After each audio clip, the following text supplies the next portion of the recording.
Terus cerita daripada Semar, kok Semar tadi apa? Yang ada kakinya itu di batu itu.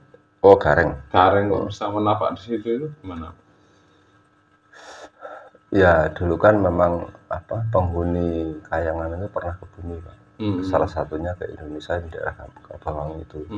Jadi bukan sama si Gareng, kukunya Gareng. Jadi mereka itu sekali berpijak itu antar gunung dan gunung. Gunung Wengker, Gunung Wengker, Gunung Simat, ke gunung sebelahnya itu hanya satu langkah. Oh, berarti per langkah itu satu gunung, antar gunung itu satu langkah. Artinya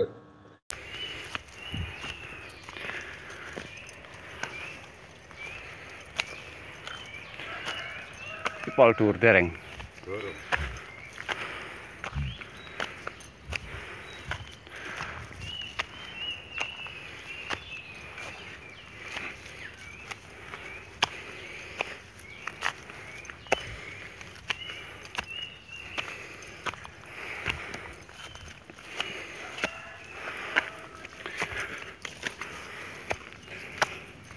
Alhamdulillah.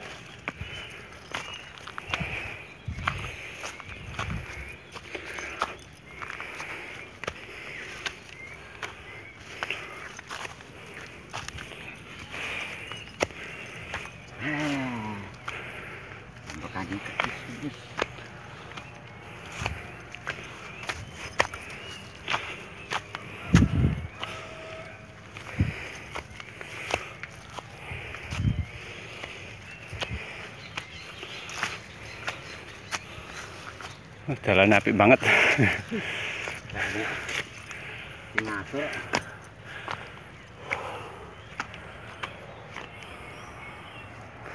Lungguh-lungguh teng mriku, Mbah. Tekak ninggon ngono, tek-tek. Niku to.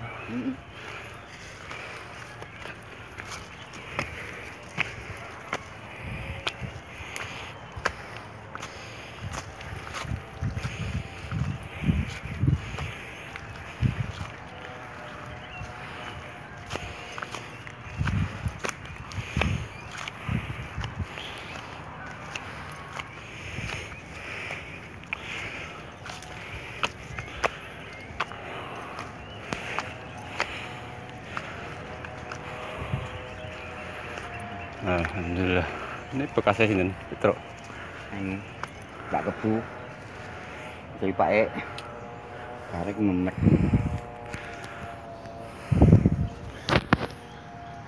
Pak Kebu Walas.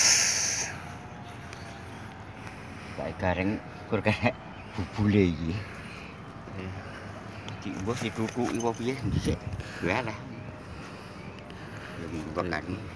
Pak Gareng.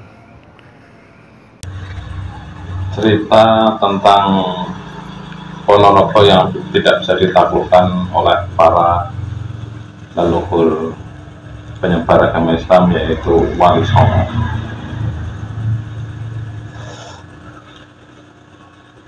Ini sebagai tambah wawasan, sebagai tambah pengalaman kenapa Ponorogo pada zaman penyebaran Wali Songo tidak dapat ditaklukkan atau Islam tidak bisa masuk ke daerah tersebut.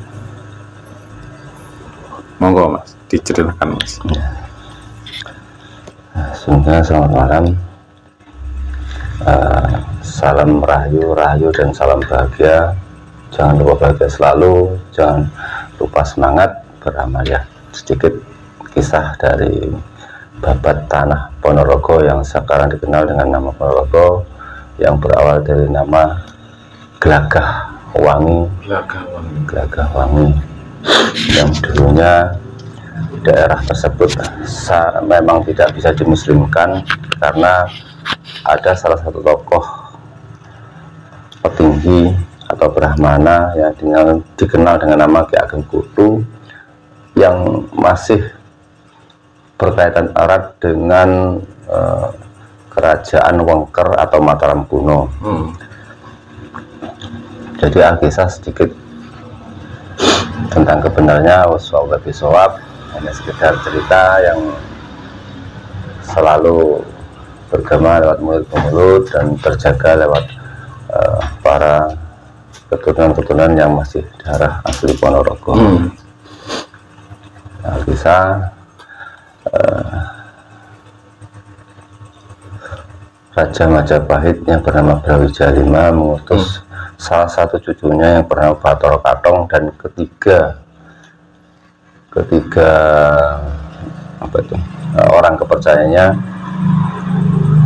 kalau ini lupa ya Pak, ya namanya Ki Ageng siapa itu, yang beliau kemudian terjadilah peperangan besar yang berakhir pada kematian Ki Ageng Kutu yang gugur di medan pertempuran, yang pada akhirnya lari ke Gunung Simat ketika kepalanya dipenggal dengan keris atau tombak Songsong Buwono. Tombak Songsong Buwono. Ya, ada 3. Dan melesat. Akan tetapi jasad Ki Ageng Kutu tidak ketemukan, hanya ketemu kepalanya yang sudah berbau bacin, dan ketemunya di Gunung Bacin. Disebutlah daerah itu sebagai Gunung Bacin, gitu. Ya, Gunung Bacin. Itu sejarah daripada awal mula penyebutan sebuah Gunung Bacin yang sampai sekarang masih terkenal nama itu. Masih terkenal dan masih terngiang. Bahkan zaman sekarang kalau mencari Gunung Bacin atau Gunung Simat itu banyak versi, ya karena ya tadi namanya penyamaran sejarah, supaya tidak diacak-acak atau tidak dicampur tangani sama orang-orang yang tidak bertanggung jawab, dan supaya budaya kita itu tidak akurat atau tidak menemukan garis tengah atau benang merahnya. Tapi gede Mas gunungnya, apa kecil-kecilan? Kecil. Oh, gitu. Di gunung itu juga ada bekas telapaknya Gareng. Oh, Gareng. Dan telapak kerbau Kebulando. Oh, Kebulando. Ada saya videonya, pernah ke sana.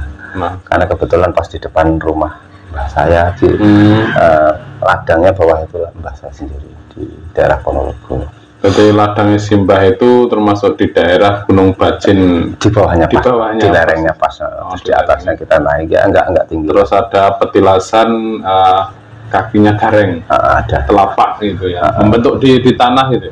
Di batu, Pak. Oh, di batu. Di batu kalau sekarang dikenal dengan nama batu batu fosil, atau bentuk yang terbentuk dari kayak jenis kayu, kayak jenis batu apung itu, enggak keras tapi awet sampai terjaga gitu, batu fosil. Tapi itu masuk situs ya, dilindungi negara ya? Kalau soal itu kurang tahu, karena setahu saya di Ponorogo sekarang ini yang diutamakan yang bernafas Islam atau ulama-ulama besar baru diurusin. Ya karena apa? Ya boleh dicek sendiri, maka Marok Suro Menggolo aja itu terbengkalai. Padahal beliau benar-benar tokoh Islam. Artinya ya memang nggak minta dimuliakan. Hanya Bathara Katong, setahu kami dari keluarga pun yang cungkupnya itu bukan makamnya. Iya.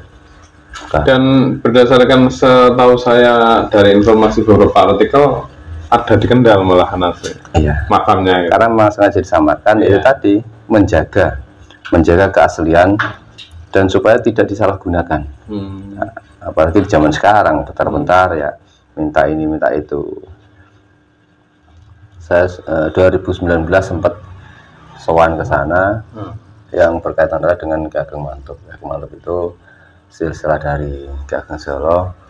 Masih ada ikatan darah. Masih semua Pak, masih cucunya semua. Jadi terus sejarah yang konon katanya daerah Ponorogo itu pada masa Wali Songo sampai tidak bisa dimasuki ajaran Islam gitu. Sebegitu hebatnya gitu loh waktu itu. Sejenis sumpah serapah Pak. Sumpah serapah dari Ki Ageng Kutu yang waktu itu menduduki Tampuk. Waktu itu belum Ponorogo namanya, masih Glagawangi. Yang Glagah itu ya kayak Pon Glagah itu. Itu semacam kerajaan itu Glagawangi itu atau apa? Bukan. hanya daerah-daerah suatu daerah rawa yang memang ada istilahnya mungkin kayak sesumbar lah. Siapapun yang berani masuk ke wilayah saya akan saya bunuh, apalagi muslimkan. Jadi tidak boleh dimuslimkan. Makanya di sana kaitannya dengan Hindu atau Hinduisme, animisme dan Hinduisme masih kental sampai sekarang. Bahkan ada itu apa? Kelampis ireng, sangat pautnya itu. Masa itu Glagahwangi itu masih ikut kerajaan mana? Majapahit. Majapahit pemerintahan Brawijaya. Brawijaya V. Yang Prabu yang terakhir. Dan satu-satunya Prabu Majapahit yang ketika masih usia hidup masuk Islam. Makanya pengawalnya Naya Genggong dan siapa itu? Naya Genggong satunya siapa? Nah, ada dua. Naya Genggong itu kan Semar juga ya? Iya, ada dua Pak. Naya Genggong dan siapa? Itu sepasang ini Semar semua, ini hanya aplikasi aja. Itu murka kepada beliau karena masuk Islam, tapi tidak berdaya karena menghadapi Sunan Kalijaga itu sendiri. Karena Sunan Kalijaga turun tangan karena masih kerabat dekat sama beliau dan masih saudara. Sunan Kalijaga sendiri satu-satunya Sunan yang mengawali masuk sebagai penyiar agama Islam yang diangkat murid oleh Sunan Bonang. Lah katanya, nek saya dengar itu yang karena pada waktu masa pemerintahan atau kejayaan Wali Songo itu tidak bisa masuk ke daerah Glagahwangi yang sekarang menjadi Ponorogo itu, terus yang meneruskan yaitu Bathara Katong itu katanya yang bisa memasukkan dengan modal masuk dulu lewat kesenian katanya. Termasuk timbulnya ada reog itu juga kan, ada. Kalau seni itu sendiri hadir setelah peperangan anak atau anak-anaknya Bathara Katong yang bergelar Suro Menggolo yang menggabungkan seni. Kalau seni itu belum ada reognya Pak, masih apa Bujang Ganong itu tinggalannya Kerajaan Wengker. Bujang Ganong itu kalau tidak salah cerita dari seorang laki-laki yang gagah, berani, nantampan, gitu, yang pandai dan sakti mandaguna, yang ditampilkan dalam bentuk Bujang Ganong. Nah, kalau dadak meraknya atau reog itu ada simbol sendiri yang saya belum tahu kebenarannya karena saya belum menulis ke sana. Ya, sedikit tentang garis besar. Kenapa sekarang bisa dimasukin orang, bisa diselamkan. Jadi sebelum itu dimuslimkan, tanah Ponorogo atau Glagahwangi itu belum bisa dihuni manusia. Belum bisa dihuni manusia. Oh, berarti masih alas liwang. Salah satunya siluman yaitu tadi naga. Siluman naga sepasang yang pengabdi setia kepada Ki Ageng Kudu. Oh, kepada Ki Ageng Kudu. Makanya Songsong Bono dan Ilat Nogo ini bukan dipotong jadikan tombak. Jadikan senjata oleh siapa ya, salah satu wali kita ya, Wali Jogo itu sendiri. Itu 3 pusaka yang tidak dipakai oleh Bathara Katong tapi diberikan kepada pengawalnya, salah satu Ki Ageng Kiai Sambar Nyawa itu karena dia putra beliau. Jadi mereka sebagai penasihat sekaligus ujung tombak atau mata batin pergerakan Bathara Katong itu sendiri. Dan dari Jogja itu sebagai seni untuk membawa Islam.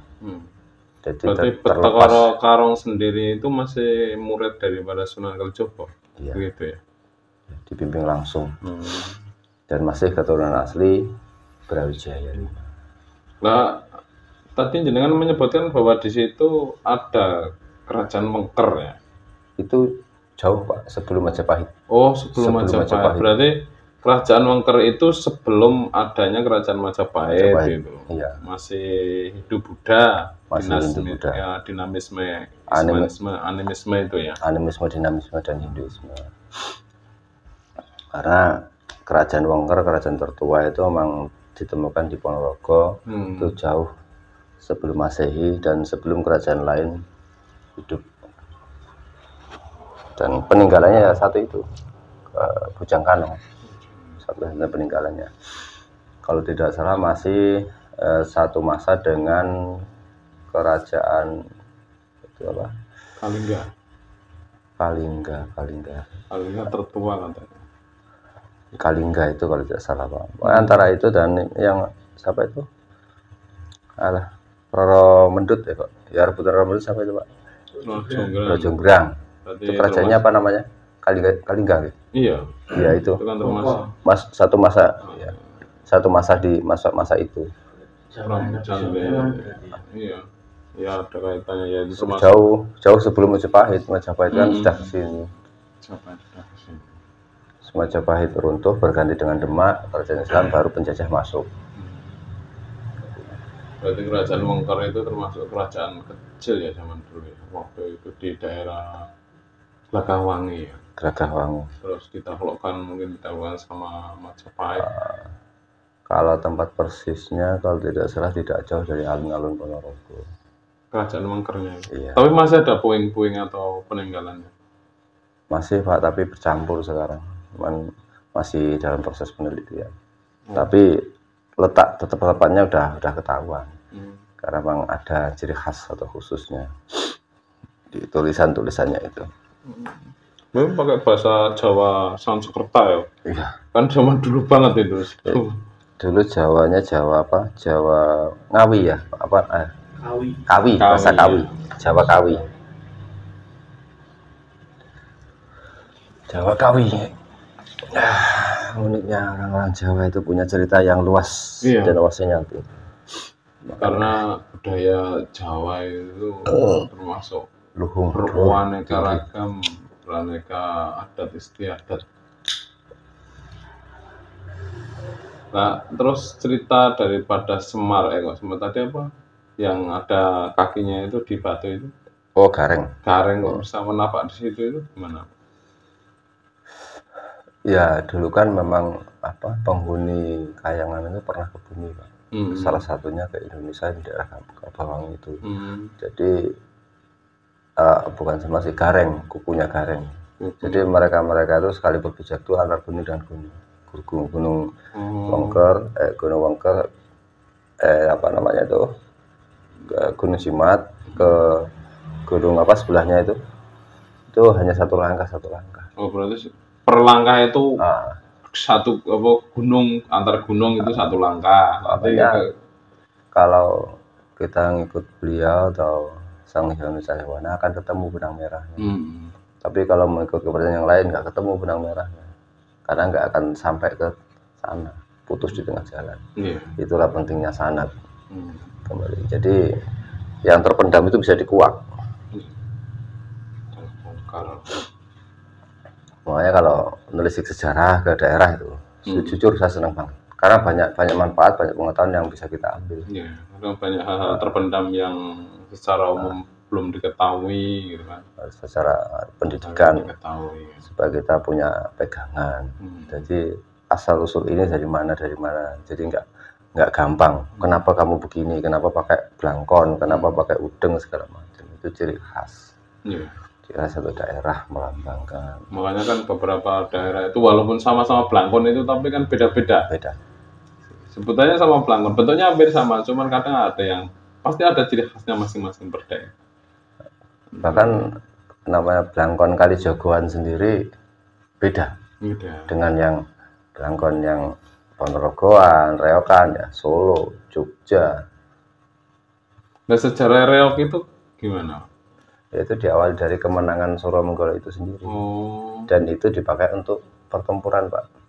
Reoknya itu? Iya. Dan beserta Nayogo kalau reok Nayogo ya bukan? Reok itu kan Jatilane itu loh. Reok itu kan kepalanya singa, macan ya. Terus ekornya itu kan merak kan? Iya, dadak merak. Itu memang bulu merak yang memang matinya mati tua Pak, bukan dibunuh. Iya, maksudnya filosofinya bagaimana itu? Filosofinya melambangkan keanekaragaman budaya dan singa itu melambangkan bahwa wibawa yang tinggi, keangkuhan, kesombongan itu masih luntur dengan banyak yang lupa ya Pak. Terus kan gini, dulu kan namanya kan Gelagahwangi. Terus kan sekarang kan menjadi Ponorogo ya. Terus Ponorogo sendiri itu artinya apa, Nek? Itu sebuah singkatan Pak. Mapane Rogo. Oh, Ponorogo Nah, itu Mapanerogo. Jadi Mapanerogo setelah digubah itu Gagahwang ini bisa dihuni manusia sehingga berkembang sampai sekarang. Budaya bisa masuk, bisa timbul pendidikan segala macam setelah Kerajaan Demak atau kerajaan apa dulu ya di Bator Kadang itu jaya sampai sekarang. Jadi Gagahwang itu tidak bisa dilepaskan dari jasa Bator Kadang dan anak-anaknya. Bahkan yang namanya Jayadrono sampai sekarang masih berperan di daerah Kalibrantas kali apa itu kalau mau ada bencana itu beliau selalu memperingatkan. Caranya? Ya dengan menemui langsung. Oh, menemui beberapa orang gitu atau sesepuhnya? Ya salah satunya itu sesepuh. Jangan mandi tidak ada banjir. Bahkan di sungai itu kan sering ada tengkorak, manusia banyak berjalan. Karena ya tadi mau ada bencana atau banjir bandang segala macam. Di Ponorogo sendiri banyak sejarah yang terpendam. Karena ternyata wali-wali besar yang ada di Indonesia ini ya salah satunya Gus itu kelahiran Ponorogo. Rata-rata melahirkan kiai besar yang terhilangkan oleh di buku sejarah. Mungkin ada beberapa yang diputus untuk menjaga efek yang akan datang, dengan seperti itu. Ya salah satunya itu. Kedua ya memang banyak campur tangan yang hanya demi kepentingan. Salah satunya itu. Nah, karena ya itu banyak yang dimain-main. Dan kehidupan Wali Songo dulu ternyata di satu masa, bukan bergantinya tindak. Di satu masa. Ya itu juga sampai sekarang kan kontroversi kan, ada yang berbeda masa, ada yang ngomong satu masa kan gitu, kan seperti itu. Kalau di film jadul belum jadul banget, itu masih ada. Ternyata ya ada di satu masa dan mereka saling berlomba mendidik murid. Ya murid ini akan berperang ya sampai mati, namanya perang kan, dan akan melahirkan murid-murid yang lain yang berjaya sampai sekarang, yang paling cerdas lah, supaya membangun daerah. Karena memang perselisihan itu pasti ada, ya supaya kita dibangkit, bukan untuk saling menghancurkan. Ya, ada kalanya hancur orangnya saja kalau daerah tidak. Dulu saya sempat bingung, Pak, kok begini ketemunya. Setelah ketemu di sana, ya ketemu mbah saya sendiri. Itu mas. Ya pemirsa pencinta channel Kendelerang, demikianlah bincang-bincang kita tentang sejarah kota Ponorogo yang dulunya dari nama Glagahwangi, yang terkenal dengan salah satu daerah yang tidak mampu disentuh oleh Wali Songo. Semoga ada manfaatnya, semoga menambah wawasan sejarah kita bahwa ini adalah sejarah dari sumber orang Ponorogo sendiri. Namun demikian kebenaran mutlak milik Allah, ini sebagai iktibar saja. Semoga bermanfaat, semoga menambah wawasan. Dari kami channel Kendelerang mengucapkan banyak-banyak terima kasih.